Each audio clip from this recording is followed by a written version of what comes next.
Next on Millennial Minds, technology and how it affects our youth. I'm Camila Waheed, and you're listening to Millennial Minds. In today's segment, I'm going to discuss how technology affects our youth. Does it play a positive role, or does it play more so of a negative role? In today's world, the youth use a lot of technology, such as cell phones, computers, iPads. Can argue that iPads are pretty good as far as with educating the youth, and some can argue that the iPads and computers and cell phones can also expose the youth to a lot of the negative things that occur in the world. When does the parental advisory come in? At what age should a parent have to begin to monitor a child's phone? What age should a child be able to even be allowed to have a cell phone?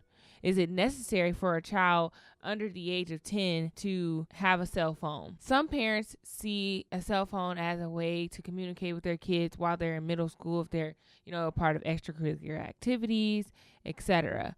I, for one, have a nephew, and he's known how to FaceTime since he was about 9 months old. So I am a true believer in the fact of enhancing, a child's learning abilities. But do I believe that a child should have a cell phone at the age of 6? No. There's so much negative content in the world as far as with media that a child can be exposed to by having a cell phone.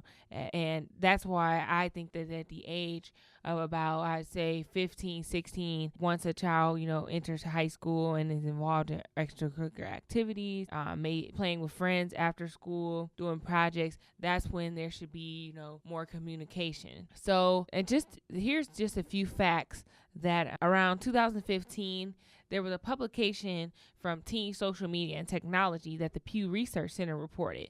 92% of teens say that they go online daily, with 24% noting that they are online occasionally.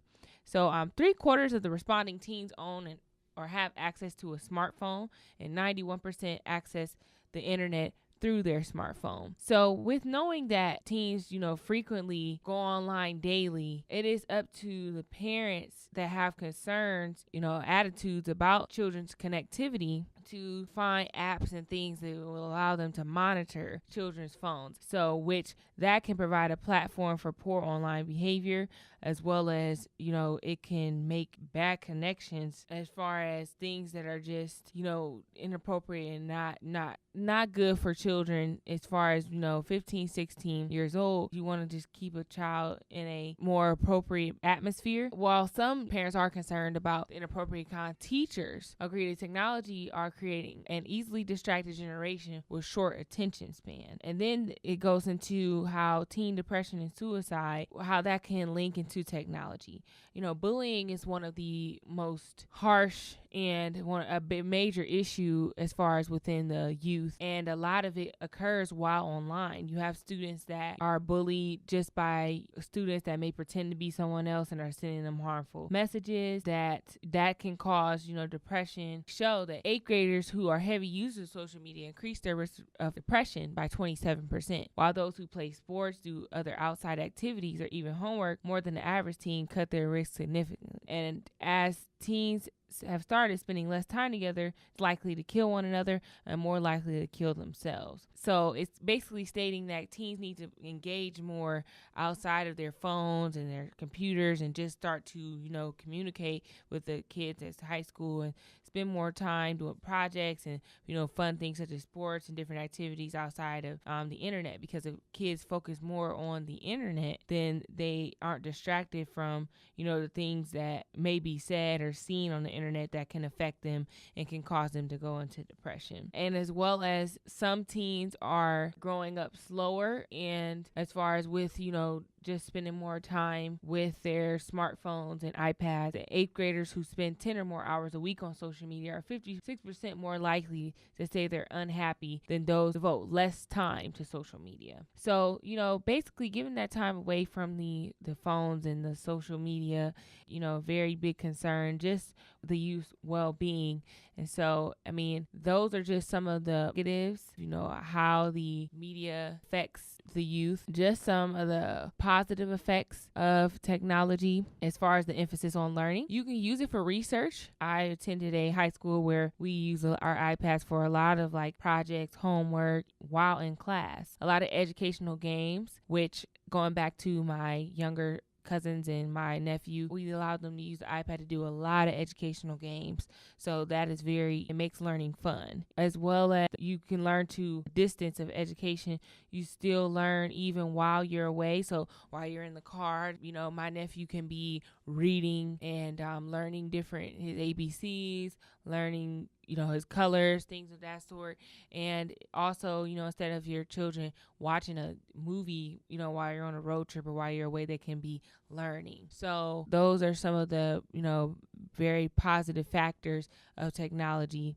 And it just helps the teens fascinate learning, and it makes it a lot easier and more sufficient. That's why I've noticed the presence of iPads within the school, and also a lot of them put a lot of websites are blocked so students can't get on like Facebook and any type of distractions. As far as within the schools, technology can allow the students to attend web seminars so that they can try to learn more on their level of just different educational programs, such as NASA allows students to have an online program through their iPads at school that allows students to talk to astronauts in space. So you have those type of positive organizations that work with students to educate them in a more like fun and efficient way. Yes, no, I can agree that it can always be a positive thing as far as with the using technology, and then you have your negative. So it's more so just about making sure that you're monitoring, what your children are listening to, watching, what programs they're on, and block anything that you may not agree with or you think that will affect them in a negative way. Because as I mentioned, sometimes parents can give the phones to their children and not even focus on like, well, what's going on, what programs are there on that could be affecting them. I would love to put more of an emphasis on making sure that your children are always feeling safe and in an environment, allowing them to stay positive. I'm just going to take a moment break and we'll be back and discussing more on Millennial Minds. You're listening to Millennial Minds. On this segment of Millennial Minds, we're going to be discussing when should millennials consider moving in together. That's a very, very big decision. So I'm going to just discuss some of the things that a couple should consider before moving in together. Number one, I think that first you should consider the reasons that you're moving in together. A lot of couples say that it just makes sense financially. And just because something makes sense for a money perspective doesn't mean it's the right decision. While it will help with paying bills, make things a lot easier, it's more so of asking yourself before moving forward with cohabitating whether or not doing it makes sense for your relationships. Not only are you ready to make this move, but will your partner be ready as well? You should consider both parties in this. Do whatever would make you feel more comfortable knowing that you aren't thinking of why before doing. Other couples, some couples find it comfortable living together before getting married. Some couples don't. Some can see that moving in before you're married can allow you to get to know someone and get to know their habits before marriage, and some consider it more so of a not allowing you to have an opportunity to just give you that space before even getting married. So that's something that you should just really consider, is discussing the reasons why you're moving in together. Then really understanding each other's expectations. A lot of couples go into moving thinking they understand what their significant other wants and expects from the situation, but then learn that there are so many things that they didn't consider. You should never assume that your significant other has the same expectations as you, because that can lead to bigger problems before even moving in. Sit down, talk about the expectations, and don't hide how you feel. Express how you feel about what your expectations are, and hopefully you can come to an agreement. And just make sure that everybody feels comfortable and you each know what your goals are for the relationship. It's more so like a very big stepping stone as well, moving in with someone, and it's one of the larger goals other than marriage itself. It is something, as I said, that's the reasoning you should want to understand each other's expectations. When we move on to the finance, talk about like what percentage of income should the housing be, talk about your current financial situations, credit scores, outstanding debt, income, expenses, how much you can afford going into the new housing situation. You might find some unpleasant things to learn about your significant other, such as like if they're going into bankruptcy, how much student loan debt. So that's why it's something that is a very, very big conversation that needs to be held, before making that decision to move in with one another. Determine the household expenses. Think about what you should be responsible for with the household bills. Maybe create some type of plan, spreadsheet for all the possible expenses, utilities, groceries, pet, things of that sort. Noting for yourself what percentage you would have to pay, what you plan to as far as with sharing the load of the expenses. That's very important to just determine and know what you're getting yourself into as far as with the expenses. Agree on the right location for where you want to live. I mean, is this just going to be temporary? Is this going to be somewhere you guys live together before you move into another home? After you get married, is this going to be like where you raise your family? So that's a very big decision as far as just making sure that this is where you want to live. It can be affordable, and this is something that's going to be more so in the future and not just for now. Prepare for, the pros and the cons of moving in with someone. You can find it extremely convenient to have your significant other around all the time. I mean, they may be a clean person. They may be respectful. That could be a very good pro. And then a con could be that you didn't know that your significant other snored. You didn't know that he liked to leave his drawers on the floor after he got out the bathroom. He didn't really like to wash dishes. So you have to always think of the good and the bad before, you make a decision that big. We never want to think about the bad, but always have a backup plan. In the event that something does happen and you guys break up, you need to always have what I would like to call a breakup plan, because once you learn your partner's values and the things that you may not have known, it sometimes don't work out, especially cohabitating with it being a big step. It may not work out as planned. You should just always consider what things that you might want to have as far as once you guys break up, or just making sure that you have a backup plan to protect yourself. Last, just make sure you have the mindset of working together. A relationship is all about compromise. Neither party can be selfish, and make sure that your partner is approaching the situation in the same manner. If you're going to be all for everything and be 100%, 100% in, then that your partner needs to be in 100% as well, financially, and just making sure that the load for you both can be easy, because working together is supposed to make things easy. Once you officially decide to move in, enjoy your decision, enjoy the process, and just take all of these things: finances, breakup plans, making sure their location is correct, and understanding your expectations, understanding his, and making sure that you know why you want to move in with your significant other.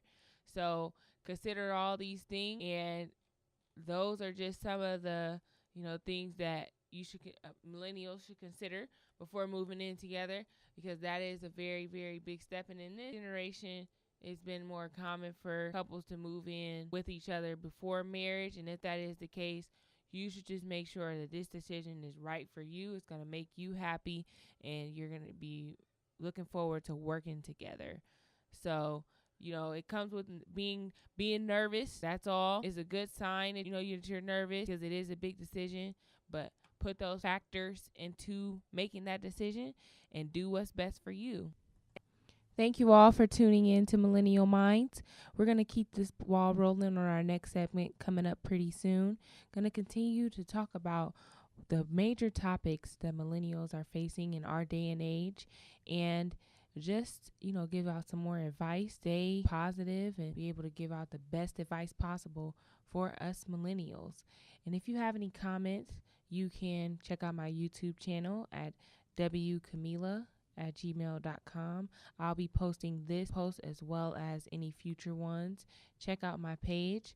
I am always, open for comments, and just keeping the ball rolling and keep it going. So any topics that you would like for me to discuss, please list those below as well. I will, take that into consideration as I come up with more podcasts to discuss. So make sure that, you put any opinions that you have, and I am going to next maybe discuss something in reference to education and how important it is to millennials, and give us some facts about, the rates of high school graduates, people attending colleges, what are some of the most popular majors that a lot of students are taking in college, and so forth. So that may be, my next segment, or I can discuss, you know, I can maybe discuss incarceration within, our millennial. So it could be anything, anything that you guys want to discuss or you think is a major topic. I know that mass shootings in schools are a major topic right now, which is sad to say. But if you want to comment about that or leave anything that you would like to talk about in reference to that, please let me know, because I would love to just discuss the things that are important to our world. So thank you again for listening. We'll be back in a moment.